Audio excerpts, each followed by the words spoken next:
Thanks for tuning in, everyone. Today we are checking out the Mojotone BV12N Neodymium Speakers. Could be neodymium. I've heard it both ways. What I really want to focus on today is whether or not I'm still getting a great tone out of this amp.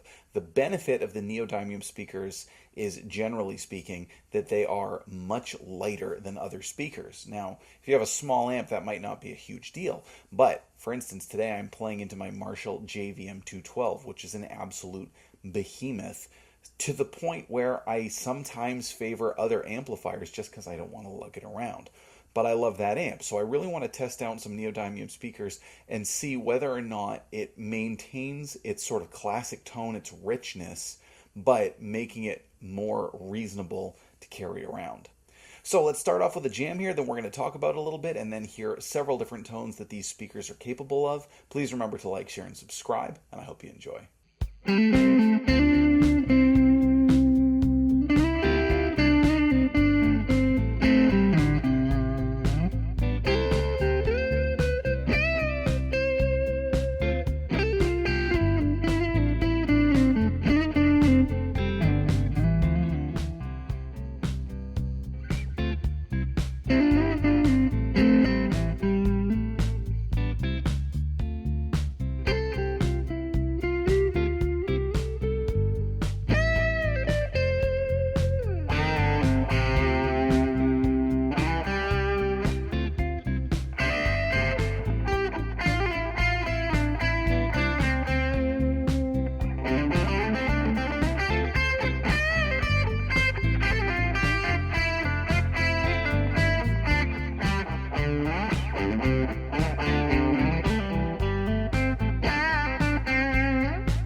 All right, everyone. So I first of all want to say a huge thank you to Mojotone. They sent these over for me to check out.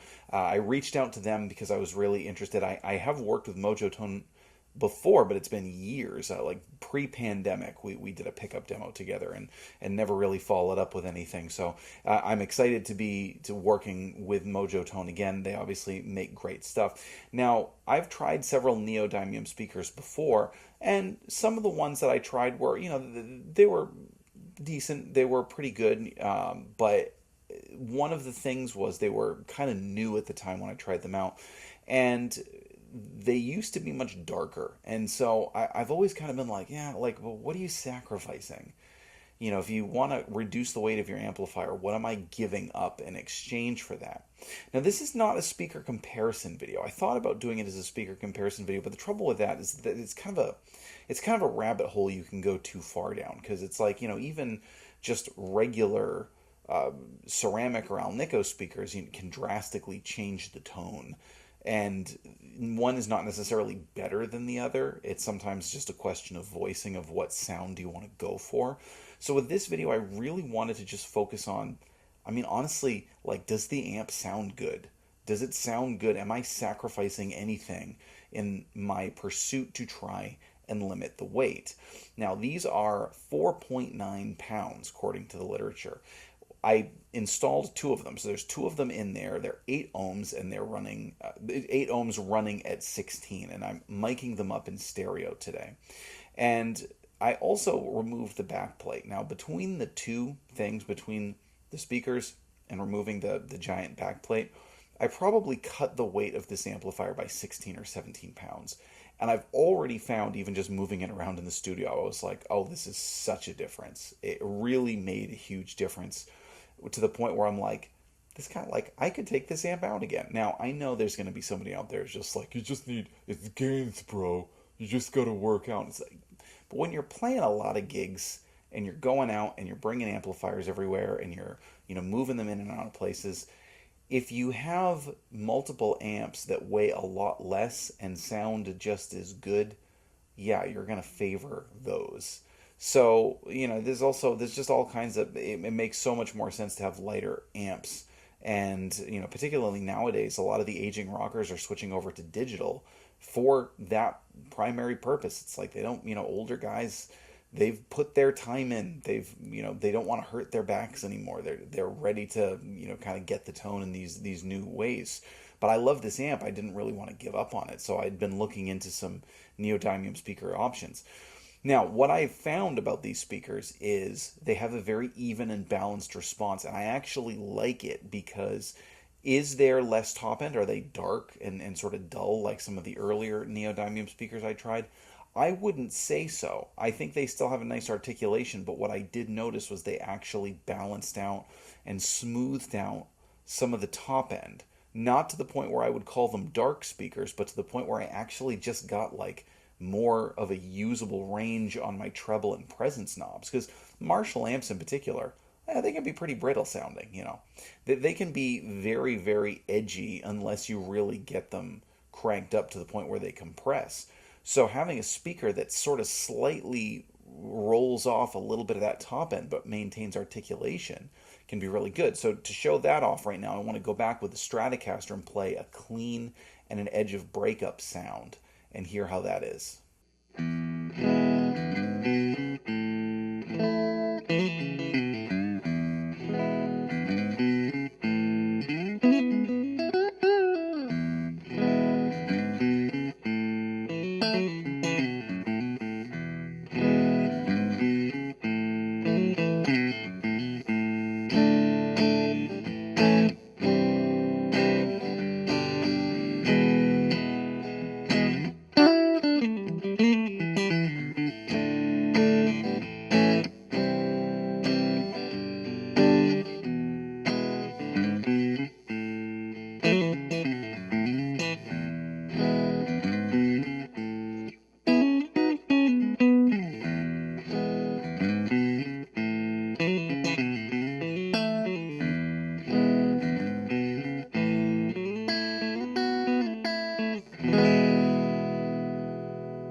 All right, now obviously with something like a Marshall, the real thing people are going to be concerned about is the drive. So do these still have the same kind of richness in the drive? And now I'm going to switch back over to the Gibson SG you heard at the beginning, and we're going to play a couple of different tones with that so that you can hear whether or not it maintains, again, that sort of more classic overdrive and distortion sound like people look for from a Marshall.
are the tonal samples I have for you today. I like them, and I don't think you're really sacrificing anything. I think the tone quality is on par with many other speakers. If you were to put them back to back with other speakers, again, it's that kind of like, you might say like, oh, well, I like, this one better for this, or I like this one better for this based on voicing. But I'm just thinking about quality here, because those are more personal preference as opposed to sort of what's on the same level as each other. So I'm definitely keeping these in here. And, not just because they are light, but also because I like the way they balance it. I didn't get harsh frequencies. It just sounded really good. And in fact, some settings that I struggled with before on this amp, now again I feel like I have a little bit more range on the knobs, and I'm just way more likely to take it out somewhere. Now, I am going to link to Mojotone's website. It is not an affiliate link. It's no commission or anything going on like that. I just want you to be able to check it out. You can check out the specs of this speaker, and I'm particularly thrilled. Again, it sort of makes me feel like I have my amp back in a more usable way than I did before, rather than looking at it and kind of being like, well, I want to bring it to a gig, but when those amps, when you go over and you try and pick them up and you sort of like feels like it's bolted to the floor. That's kind of what this one was like, and I just, like I said, I just didn't want to take it out anywhere. So I'm very excited to have these speakers in there. I think they sound really good. Please let us know what you think in the comments. By the way, I do also want to mention I did take some time to break these in beforehand. This was not like a dry test run or anything like that. I definitely played them, and played them pretty hard for a little bit. Will they break in more over time? Absolutely. They're not certainly to a full broken in point yet, but they're also not just totally stiff right out of the box. So again, I'm Jack Fossett. Thank you to Mojotone. Please remember to like, share, and subscribe, and we'll see you next time.